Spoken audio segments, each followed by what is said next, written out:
Hey guys, Doodle again, going over a couple of my favorite EDCs. This has actually come up in a lot of videos. Guys asking me in the comments what I personally carry every day. So I decided to do a little quick pickup video and show you a little bit about what I use on a day-to-day basis.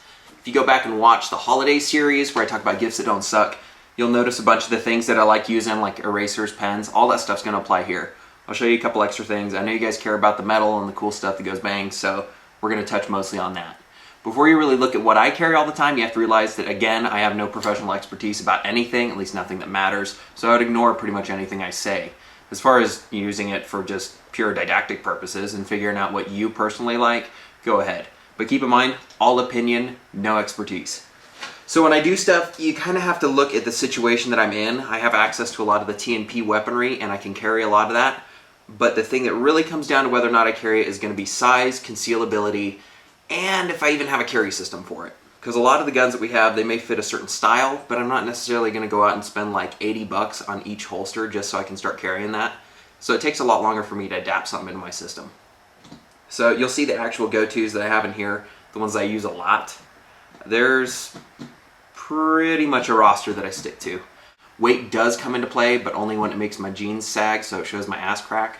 Don't really like doing that so much. But I do carry stuff like the PPK. This is actually, I did touch on this already about why and how I carry it. But you'll notice that even though it's heavier and it is full steel, I do like carrying it because it's slim and it doesn't have the hard angular profile that some of these other ones do. So if it pokes out and kind of, you know, sits under a t-shirt and gives some weird poses, you're not going to notice as much as you would something that's more obviously gun looking. It kind of has that aspect. I like its classiness. It's more of an heirloom to me. I do carry it and I risk it, I know, but the probability of me having to kill someone on any given day is about 1 in 1 million. So for the other 999,000 days, I'll just go ahead and carry a PPK. That way I can add wear. There have been a lot of things throughout my life where I've had it and I've loved them, you know, like Microtech knives. I just keep it in the safe instead of ever using it. And after a while, I start looking at it as more of an investment. And I know once I get to that point with anything, I need to start looking at selling it, because if I'm not using it and it's not providing value and it's not appreciably investing for me, I don't know. I'll just get rid of it and swap it for something I do use. But PPK is one of my go-tos. So is the PF9. I've used PF9s for a long time. I tend to trust them, but that's just from my experience. I have seen, like in the pocket pistol shootout, if you check that, LC9 had some funky jams. I haven't had any happen with me.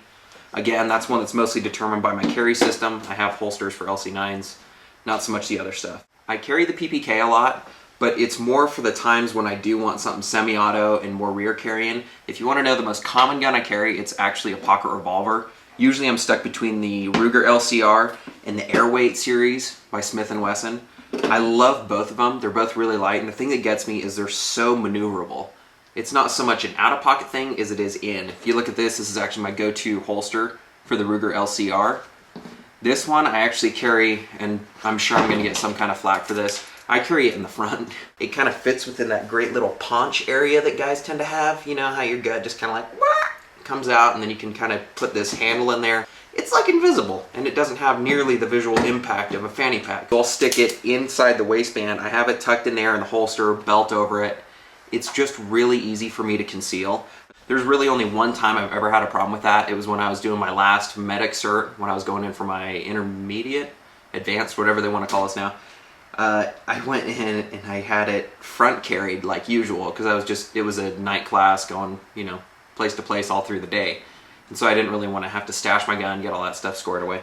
So instead I had this front carried, just like right over my belt buckle, everything's tucked properly. And we had to do the big old stretcher, you know, maneuverability things. And so they're talking about power lunges and blah, blah, blah. So basically you have to grab the stretcher, hook it onto your belt, and then lift it up. Which, and again, this is the only time I've ever had a problem with, you know, the nutsack carry method. I had it there, and I had the entire class looking at me, and they're like, go on. I'm like, I know how to do this. I've done it numerous times. But I had to grab it and basically drop it on top of this. So I had like a 200-pound stretcher with, you know, 200 pounds of dude on it, resting on top of this, which was resting on my already stressed belt at this point, and just ramming it into my junk. And that was not comfortable at all. Otherwise, I like front carry. It's pretty secretive, especially I'm like going to college and doing lab classes and stuff. When you're sitting there like bending over scales, grabbing stuff, it's just hard to keep your shirt tail tucked all the time and be very sure about where it is. I don't like having to worry about that. And while it may be legal and, you know, within my rights to carry wherever I am, it's still not a conversation I want to have with people because it's just irritating. I'm not going to go out and evangelize every time and convince everyone I have an argument with that my point of view is right. It usually just burns bridges and then we both end up irritated and then I have to find a new lab partner. It's a pain. So I like to be secretive. If you look at the stuff and everything that I carry, you'll notice I'm also pretty secretive with blades. There are some guys in public where they'll just grab it out and they're like, yeah, I have a blade, look at me being utilitarian. Again, not really my thing. If I do have something like a stray thread, I'll bring it out like that. I keep it really low, close to the body, and I'll even just open the blade like that, cut a little bit, and then close it, not, you know, risking any fingers. I just like to be subtle that way. So the LCR gets a lot of play with me. Again, it's a lot owing to its size, its weight, its form, and the fact that you can conceivably shoot it from a jacket pocket, which doesn't really matter to me, but for some reason I like thinking about it that way. It's just really easy to carry for me. I wish I had a holster system for the S&W Airweight. I'm pretty sure this is a 636, I want to say. I love it. This one does have the laser grips, the CTCs on it. I like lasers for visual impact. It's easy to kind of minimize the whole making a sight picture thing. Some of the purists don't really like it. They say it's, you know, breeds bad habits, blah, blah, blah. I don't really care. If I'm going to a gunfight, I'll cheat as much as possible. That's just the way it is. Now, if I'm ever at the point where I do have to present it, I'd rather have laser. That's just me. So PPK, touched on that, PF9, those are my main ones. The rest is all kind of gravy. Before we go any further, I want to toss in a nice little plug for less lethal options. Not so much as a replacement for a firearm, but as an adjunct. There's a big difference between just spraying someone down with pepper water in the eyes and blowing them away with a 357. There's a really big gap there that you can effectively bridge with a lot of different less lethal options that act as deterrents to crime. If you think about it, it's kind of unreasonable to just defensively carry in terms of protecting your life, and that's it. Because there's a lot of crime between just existing peacefully and killing somebody. You know, what do you do about thieving, about, I don't know, mugging, any of those kind of gray area things? Would you feel good about shooting somebody in that situation? Maybe not. If you don't, it's nice to have that leeway of using something like pepper spray, OC, tasers, batons, any of that stuff. I personally like carrying the tiny cans of pepper spray, the little purse size. I like that. These you can just toss in a pocket, go about your business. Don't confuse it for chapstick when you're trying to like bring it up to your face. It's unpleasant. This one is actually my ideal size. It's like big enough to use, bright yellow. You can kind of get an idea what it is. It's just a little deterrent and it has a little more area effect in front of you than maybe some of the other options. Batons, other people swear by them. I don't really carry them. I had a lot of friends in high school that used to buy cheesy ones at pawn shops and they'd go and get in fights and beat the ever-living hell out of each other. I've seen some nasty stuff with them.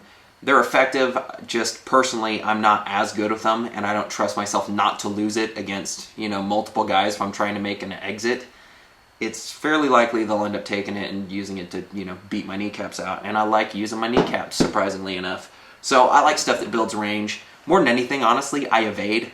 If there's a chance, probably more than 30%, that I'm actually going to get in some kind of big fight, I generally won't go or I'll just figure out a way to get around it. I don't know, and that's a real 30%.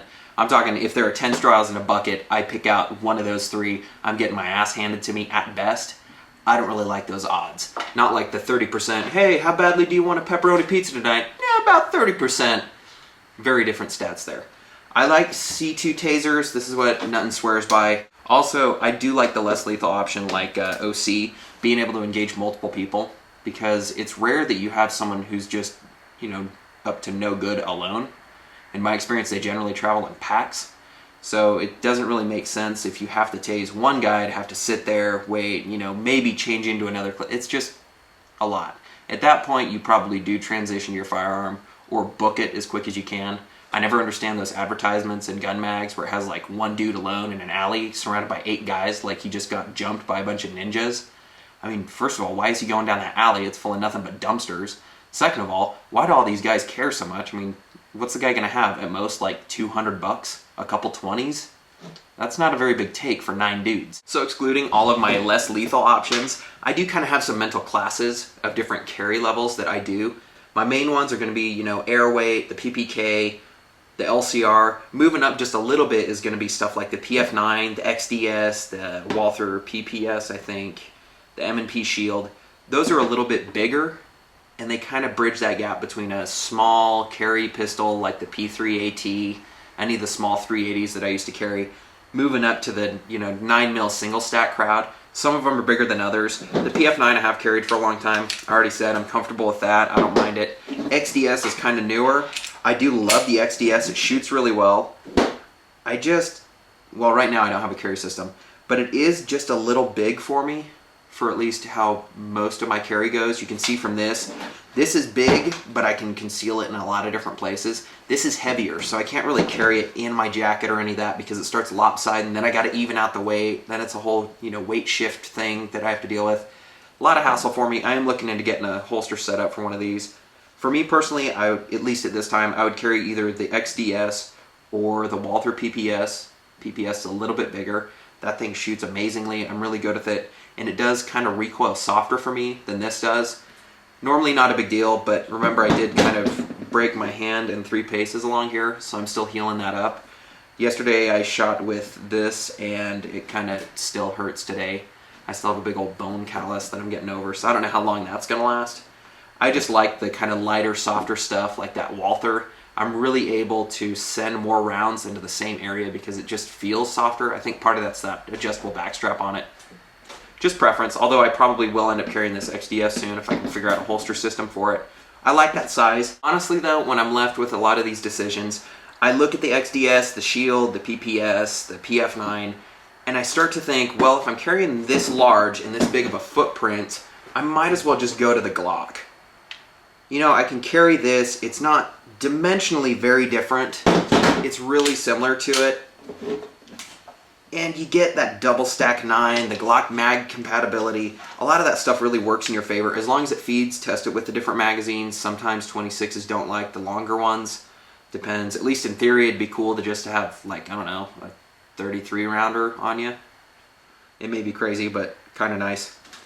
I don't know. That's just my thing. I do like carrying the 226. This one has, I think it's A-grip on it. It's this feltish kind of stuff. I love it to death. Extended slide release, all that. It just makes for a great, great carry gun.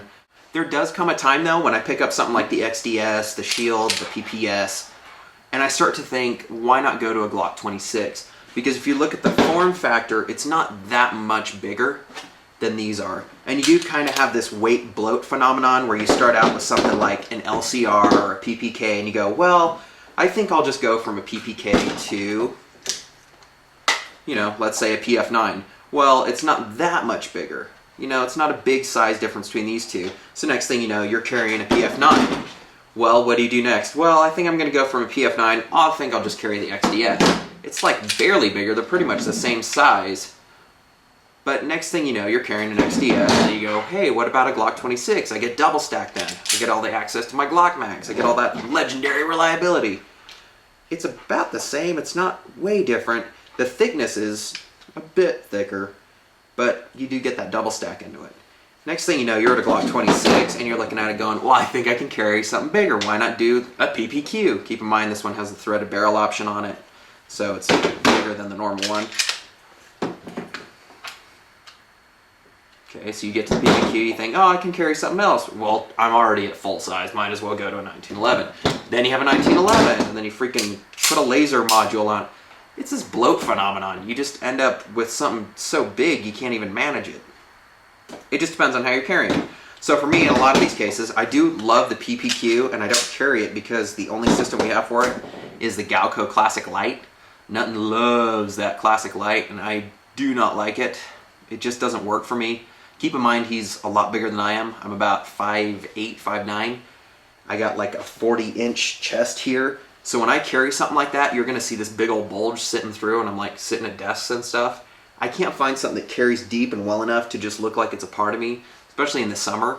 I'm not really gonna be able to get away with something like that. He has a lot more real estate on his body. So he can get away with carrying this bigger stuff without noticing, especially when you wear like some plaid camouflage that kind of conceals the sizes and shapes. just harder to do it for the younger people. So when I get to the point where I have to carry something bigger, let's say I do want to carry PPQ, I start looking at off-body carry. Off-body carry has a whole school of thought to it. To me, I keep it simple. I keep it accessible, I keep it ready, I keep it safe, which means a holster, you want to keep that trigger covered, and I make sure that that bag pretty much never leaves my person. If it does, there have been rare instances, I get to know an area, part of my routine, I'm like, okay, I'm at this desk every day, and then I find like a little luggage lock kind of system. I'll just do something simple on it, keep an eye on it no matter what. When I do off-body carry, it does kind of open up a bigger world of opportunity for me. So no joke, this is actually what I had yesterday. If you want to see what I did carry,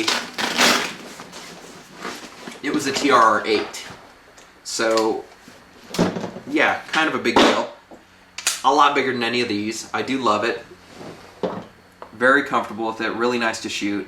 When you start doing off-body carry, and in this case I was just on my way out to class and I was like, hey, I'm going to be sitting in a lecture hall for like an hour and a half, then a study hall. I'm just going to wear my bag on me the whole time. This is a 511 messenger bag. I think it's the Rush Delivery or something like that. This has a little pocket in the rear. It's Velcro sealed. It's got like a Velcro area inside to do a holster to, I assume. Self-closes with that Velcro and then you can zip it closed. When I've had to lock it before, I've done it in a main compartment, gotten it, you know, in a separate case, a pistol case, kind of like something like that. That way I can keep it. Either way, it's always under supervision. If anyone gets close to it, I start moving to intercept because you never know what people think is in there. If it's just a lock, they may think it's like a useful laptop or something. Little do they know it's a custom shop Smith & Wesson. You kind of get into this weird funk though, because once you figure out that, hey, I can carry a TRR-8, you start thinking about all the other stuff you can actually carry, and then things go downhill quick.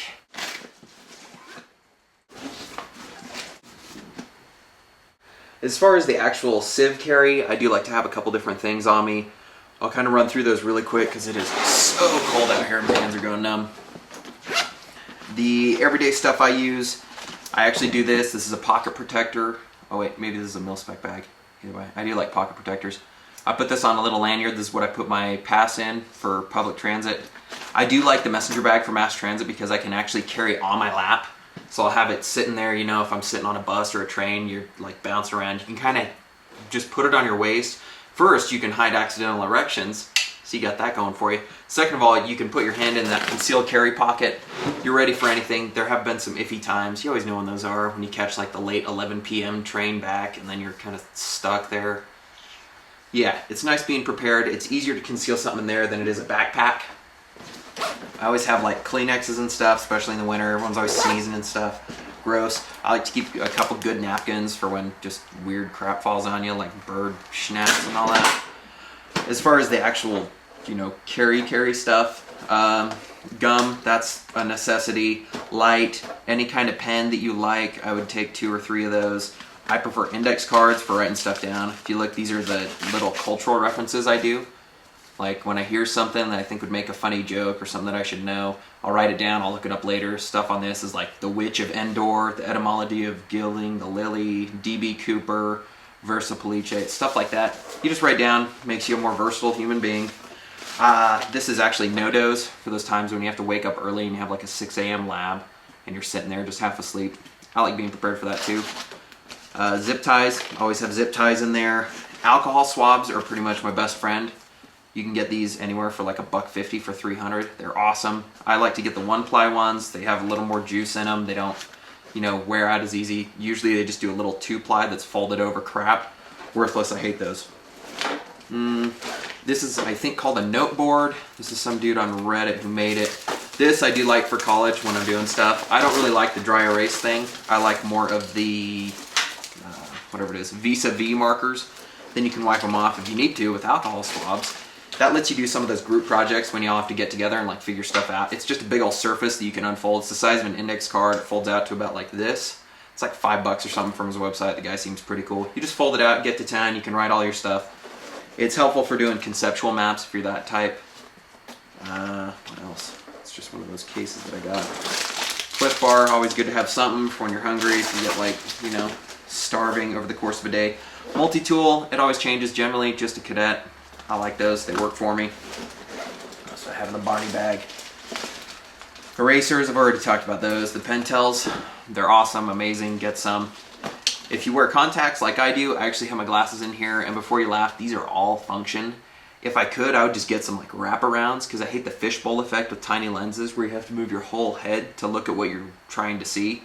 These are as big as I could possibly find for, again, my fat head. These have the old guy librarian like dangle thing. Not only do they hang around my neck when I take them off, but I can actually tighten them in my face so they're like almost bird eye and sideways. Love it. Look like a 96-year-old retiree, but I do not care because I can see better that way. I usually wear contacts pretty much all the time. Calculators, everyone has one of these. Whatever it is, it's like a TI-83X or something. The oldest piece of technology that still sells for its full retail price. I don't know why. I don't really like it so much. I mean, most places will check your calculator now to make sure you don't have any notes in it before you go into a test, so yeah, doesn't really help for that. I do carry more often. This is a Casio FX115ES. I was surprised by how much I ended up liking this calculator, and it was allowed on most of my college tests last year at least. It has like a natural display, blah, blah, blah. Look it up online. I came to really like it. I liked it even more than the TI-34 that I used to use. It's pretty cool. I would always recommend one of these. You know, the clipboard, metal. You can use it as a ruler and a straight edge, especially if you get one that has like the measurements built into the side. It's a lot more useful than you'd think. I've always wondered if I could sharpen one, because I used to have a metal ruler in school that I sharpened out so I could actually just turn it on its side and I would start using it to cut stuff out after I would line up edges on it. That was pretty cool. I don't know what else you could do with it. I guess just smack it really loudly on things. Although I have done that with this a lot, and this one's bent. You can use that for a lot of stuff. As far as notes go, I actually prefer plain paper. If you look, this is how I write. I just start out with a blank sheet. I can use all of it, go through. I usually use like old copy paper that I have other class notes on. Yeah, because I'm nice about it. What else is in here? Recorder. IP, I don't know. PX720. This one, I use it rarely to record lectures. Most of the time you have some guy in your class that's putting it on YouTube anyways. That's always convenient. Stapler, at least in this case. In case you have those, you know, last minute, oh crap, I gotta do this. No one rushes to the front, all 300 people in the lecture hall. That sucks. Oh, look at that. Extra mag for a Glock 26. So that's what is there. I got a lot of stuff. I mean, I hate having to go through it all. I already said I like writing on index cards. I like Orbit. I don't really like this kind that comes in the crinkly stuff because it's so loud. I like the little paper wrapped bubble mint. That's my favorite. Lens cleaning cloth, very useful. Be surprised when you need it. That's also why I kind of like to have cheap optics and eyeglasses and all that stuff I don't have to worry about. I think that's about it. Other than that, you can see I even put like little loop Velcro sides on this to make it quieter when I'm opening and closing. So it just has two little things on the bottom. 511 bag's really awesome. You have all these MOLLE attachments. So if I do this, I'm usually carrying in the rear pocket there. Just keep it on your person all day, know what you're doing. For me, I like figuring out my class schedule or however I'm going to work or, you know, etc. I figure that out, then I start devising a carry situation for that. Otherwise, I'll go in something that's pretty low impact, like an LCR. Keep it in the front, keep it hidden, good to go. There is some other stuff that I kind of just threw in here. For my actual EDC kit, generally music is a part of it, especially if I'm going to school. This is my little iPod brick that I got Velcroed together. A little CMOI amp in there, FiO cable, yeah, FiO. I bring extra batteries for it. Anything battery powered have extras, or at least a charger if you're going out and about all day. This I usually toss in this side pocket, then I'll just run the cable up around my neck, have that ready. iPad, that's always part of it. Whatever tablet you use, I like doing that, and then just having my data ready. It's easier for me to do my notes on there than it is a laptop. Carry that around, open it up. Just a hassle. I liked jump drives. Now that we have the ubiquitous tablets and all that, it's less necessary, but I used to always carry a set of executable open office, like copy trans, stuff like that, where I could just plug in and basically make it my own little mini desktop wherever I was. Fallen out of favor, not as necessary now. I also like having some spare keys. I make these as jangly and as irritating as possible to carry. See how it's big? That means when I start using them, I will look for my originals as fast as I can because I hate using these. Just one way I can train myself. You can take your little lucky items. I don't know. Another eraser I have. I'll roll in some of these. My favorite chapsticks. We live in a dry environment here, so I'm like always eating them away. I pretty much just have a giant, you know, Dementor-like hole right here. I've never seen the movies. I assume that's what they look like. This is, well, I dropped it, but it's Nivea Kiss of Moisture, whatever that stuff is. It's like blue. I don't know. I got a pack of Amazon, like 12s or something. I like those. Neutrogena. You can tell this one's been used a lot. TMP actually sent us some of this, totally turned me onto it. It's awesome. This is like Bath and Body Works or something. Back in the day, I had a girl that she always had this on her, so she gave me a tube. Ever since then, I've liked it. I bought like 6 one time, and I think I've just been trucking since then. I don't know. Blockbuster card, where are you going to be without that? On the days I don't use a messenger bag, I'll usually do my Camelback Alpine Explorer. I know there are better backpacks, but I don't have the bond with those that I do with this gun. I mean, this thing's been mine since freaking, what, 17 or so. Been with me all kinds of adventures, and you can tell I just got all kinds of wear on it. I even have the bottom taped because it's worn through already. It's bleached out. It smells kind of funky, but it's mine. It's broken in. I love it. That's how I want all my gear. That's it for my EDC carry. Now you know what I like. Now you know what I use. Use it to kind of tailor your own system. Decide what's important to you. Carry it comfortably. It's really important that you're carrying. Doesn't do you much good to drop a bunch of money on a $1,200 1911 $100 custom leather setup just to leave it at home every time you got to go somewhere.